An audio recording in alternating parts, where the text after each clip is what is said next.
సింహాచలం శ్రీ వరాహలక్ష్మీ నరసింహస్వామివారి దేవస్థానానికి సంబంధించి ఈ 2024లో గిరి ప్రదక్షిణ ఎప్పుడు జరగబోతుంది, గిరి ప్రదక్షిణకు సంబంధించిన పూర్తి వివరాలను ఈరోజు వీడియోలో తెలుసుకుందాము. విశాఖపట్నం డిస్ట్రిక్ట్ సింహాచలం శ్రీ వరాహలక్ష్మీ నరసింహస్వామివారి క్షేత్రంలో గిరి ప్రదక్షిణకు చాలా విశిష్టత ఉంది. ప్రతి సంవత్సరం ఆషాఢ మాసంలో ఆషాఢ శుద్ధ చతుర్దశి నాడు గిరి ప్రదక్షిణ ప్రారంభించి ఆషాఢ పౌర్ణమి రోజున పౌర్ణమి గడియలతో గిరి ప్రదక్షిణ ముగించడం ఎప్పటి నుంచో ఆనవాయితీగా వస్తుంది. కాలినడకన భక్తులందరూ సింహగిరి చుట్టూ ప్రదక్షిణ చేసి కొండపైన స్వామివారిని దర్శించుకుంటారు. ఆషాఢ పౌర్ణమి నాడు గిరి పౌర్ణమిని సింహాద్రి అప్పన్న ఉత్సవముగా అంగరంగ వైభవంగా నిర్వహిస్తారు.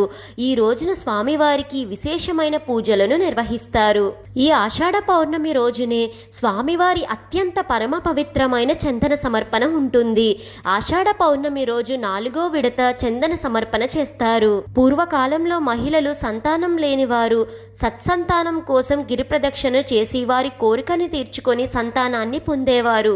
ఆ తర్వాత రోజులలో కోరికల అభిష్ట మేరకు కూడా సింహగిరి ప్రదక్షిణను చేసేవారు. భక్తులందరూ తమ తమ కోరికలను తీర్చుకోవడానికి ప్రతి సంవత్సరం లక్షల సంఖ్యలో ఈ గిరి ప్రదక్షిణను చేస్తూ ఉంటారు. సింహగిరి ప్రదక్షిణ చేస్తే 3 సార్లు గిరి ప్రదక్షిణ చేస్తే ఒక భూ ప్రదక్షిణ చేసిన ఫలం దక్కుతుందని చెప్తారు.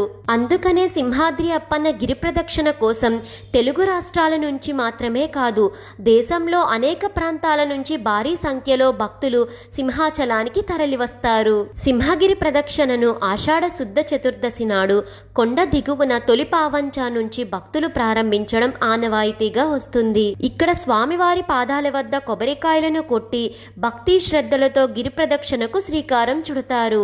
అధికారికంగా స్వామివారి పుష్పరథం కూడా ప్రారంభమవుతుంది. 32 కిలోమీటర్ల వైశాల్యం కలిగిన అప్పన్న కొండ చుట్టూ భక్తులు ప్రదక్షిణ చేస్తారు. అలా సింహాచలాన్ని చేరుకొని ఆషాఢ పౌర్ణమి రోజున సింహాద్రి అప్పన్నను దర్శించుకుంటారు భక్తులు. కొండ చుట్టూ తిరగలేని భక్తులు ఆలయంలో కూడా భక్తి శ్రద్ధలతో ప్రదక్షిణ చేయవచ్చు. అధికారికంగా స్వామివారి పుష్పరథం మధ్యాహ్నం ప్రారంభమవుతుంది. గిరి ప్రదక్షిణ కూడా మధ్యాహ్నమే ప్రారంభమవుతుంది. అయితే కొంతమంది భక్తులు ఉదయం నుంచే గిరి ప్రదక్షిణను ప్రారంభిస్తారు. తొలి పావంచా నుంచి భక్తులు Adavivaram, pineapple colony, Krishnapuram, Mudasarlova, Hanumanthuvaka, Vishalakshi Nagar, Appughar, Venkojipalem, Seethammadhara, Narasimhanagar, Madhavadhara, NAD, Gopalapatnam, Prahladapuram మీదుగా ప్రదక్షిణ చేస్తూ తిరిగి తొలి పావంచా వద్దకు చేరుకుంటారు. అక్కడ నుంచి మెట్ల మార్గం ద్వారా సింహగిరి చేరుకొని స్వామివారిని దర్శించుకుంటారు. ఈ గిరి ప్రదక్షిణ సందర్భంగా విశాఖలోని సింహగిరి చుట్టూ పండుగ వాతావరణం నెలకొంటుంది. కాలినడకన ప్రదక్షిణ చేసే భక్తులకు ప్రజలే స్వచ్ఛందంగా సేవలను అందిస్తారు. దారి పొడవునా నీరు, మజ్జిగ, పులిహోర ఇలా అందిస్తూ ఉంటారు. భక్తులు ఆకలి దప్పికలను తీర్చుకుంటూ ఉంటారు. కొండ చుట్టూ సుమారు 32 కిలోమీటర్ల పొడవునా ప్రజలే స్వచ్ఛందంగా శిబిరాలను ఏర్పాటు చేసి సేవలను అందిస్తారు. అప్పన్న ఉత్సవంలో భాగంగా పూల రథం ఊరేగింపు మరింత ఆకర్షణీయంగా ఉంటుంది. ఈ 2024లో ఆషాఢ శుద్ధ చతుర్దశి జూలై 20వ తేదీ శనివారం వచ్చింది.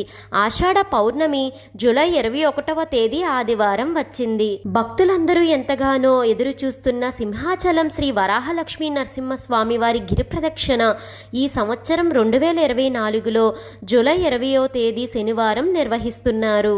ఈ విషయాన్ని సింహాచలం దేవస్థానం జూన్ 22 అనగా నిన్న తెలిపింది. ఆషాఢ పౌర్ణమి జూలై 21 ఆదివారం రోజు గిరి పౌర్ణమి సింహాద్రి అప్పన్న ఉత్సవం అంగరంగ వైభవంగా నిర్వహిస్తారు.